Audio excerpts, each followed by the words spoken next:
Pse e la Gjermaninë dhe a keni ikur përgjithmonë nga Gjermania? Kam shumë kohë pa bërë një video të tillë që bëhem gati, ndërkohë që ju sqaroj përgjigjen e kësaj pyetje. Si shumë nga ju e dini, ne jemi në Gjermani krejt të vetëm. Kur them krejt të vetëm, do të thotë që nuk kemi asnjë familjar afër. Edhe motra ime, e cila ndodhet po në Gjermani, është 8 orë larg nga ne. Prindrit e mi janë në Shqipëri, sa prindrit e Mauricios këtu në Itali. Si shumë prej jush, edhe ne arsyeja e emigrimit në Gjermani qenë për një jetë më të mirë, sidomos kur bëhet fjalë për fëmijët. E kemi konsideruar Gjermaninë si vendi më me stabilitet në Europë. Do të thoni ju që ka edhe shtete të tjera, e vërtet, por për ne ky ishte më i arritshëm. Ofrua mua një kontratë pune, e cila rezultoi fake, jo reale, pra një gënjeshtër. Le të themi që ishte pikërisht kjo shenjë nga Zoti që ne të vinim këtu edhe jo në Kanada, për ku po përgatiteshim. Pas një lloj informacioni për Gjermaninë, ne u vendosëm në Nordrhein-Westfalia, kemi jetuar në disa qytete të ndryshme për shkak të problemeve të fillimit. Në fund u vendosëm në një qytet për që pranë punës së Mauricios. Se kishim shoqërinë, jo se unë kisha motrën, apo se kishim ndonjë familjar tjetër. Për ata që na njohin prej Omanit, prej kur unë bëja videot e mia në YouTube, njohin edhe mendimin tonë në lidhje me të pasurit një fëmijë, kur mendonim ne se do të ishte momenti i duhur, çfarë mendonim ne se na duhej para se të vendosnim për fëmijë,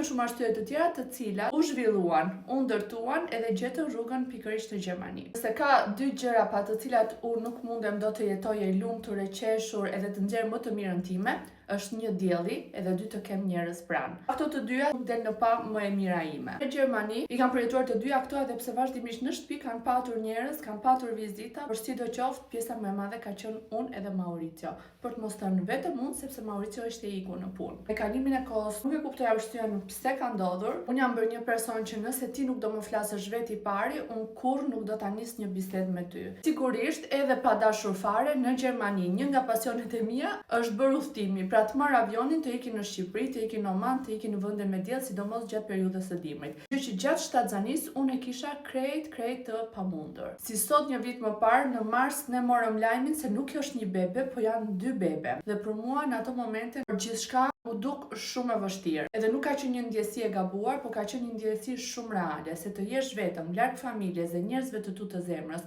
dhe të bëhesh për herë të parë nën me 2 bebe është shumë e vështirë. Përjetimi i muajve më të bukur të shtatzanisë, i vizitave më emocionuese, me ankth larg familjarëve për ta ndarë gëzimin, për t'i ndarë sikletet apo dyshime, apo frikrat e kësaj periudhe, sigurisht që për mua ka qenë një periudhë shumë lënduese. Ja që ato u harruan dhe shpresa që gjithçka do të bëhej më mirë, vazhdon të ishte shumë e fortë tek unë. Vajzat lindën në shtator, edhe pse due date ishte në datën 11 tetor. Në Gjermani për më tepër janë fëmijë dimri. Erdhën në një periudhë ku dita është super e shkurtër, zymtësia e Gjermanisë ta bën çdo gjë më të vështirë. Prap, ajo që dëm më shumë është që ti nuk ke njerëzit e tu afër për të qenë pjesë gëzimit, po edhe nevojave të tua. 3 muaj rresht, do thoni ju është shumë pak, okay, po për mua ishte mjaftueshëm. Na është dashur të bëjmë çdo gjë unë edhe Mauricio plus 2 bebe me ne kudo ku ne shkonim. Istim në radhë për dokumenta, ndërkohë që vajzat e mia nuk kishin ku qëndronin tjetër dhe se në stolin e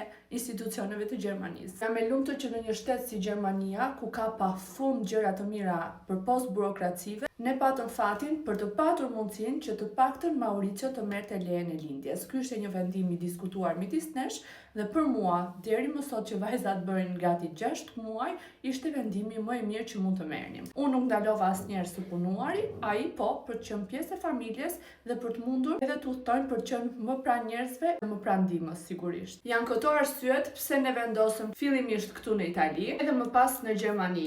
Ne nuk jemi shpërngulur përgjithmonë nga Gjermania. Unë vazhdoj ende të kem bindjen e plotë që përpos mungesës së diellit dhe familjarëve tanë, ne për familjen, për fëmijët, për qëllimet, për karrierën edhe për gjithçka që duam, Gjermania është vendi ku duam t'i bëjmë realitet çdo gjë që mendojmë edhe çdo gjë që kemi planifikuar, pra sigurisht që do kthehemi. Diçka që realisht do doja t'ia uroja kujdo për të patur mundësinë që fëmijët, pavarësisht se ka zgjedhur të emigroj, prap të gjej mundësi për të qenë sadopak pranë familjes. Për çdo që po rrit fëmijë vetëm, bravo, keni respektin edhe dashurinë time. Se keni ndonjë pyetje tjetër të rëndësishme, mund ta komentoni poshtë dhe do ta zhvilloj në një tjetër video.